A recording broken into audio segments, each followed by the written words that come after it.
Tapi secara dalaman ini yang berbalik kepada soalan Daniel tadi kan, adakah kemungkinan Datuk Seri Anwar ataupun Izzah bertanding kalah kan? Jadi kedudukan Datuk Seri Anwar itu sebenarnya dia agak tricky. Selepas kegagalan beberapa kali Datuk Seri Anwar mengumumkan dia cukup jumlah kan, so itu I have convincing number tak jadi, tak jadi. Masa itu saya di luar kan.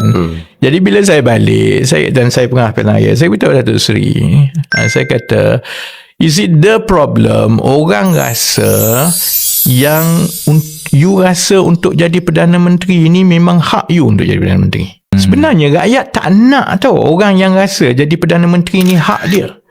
Rakyat nak orang fight untuk dia. Jadi kalau you pergi kepada parlimen yang selamat, contohnya you kekal di Port Dickson, ataupun you pergi ke parlimen di Lembah Kelang, kan? Jadi orang kata kamu nak jadi Perdana Menteri tapi kamu not a fighter.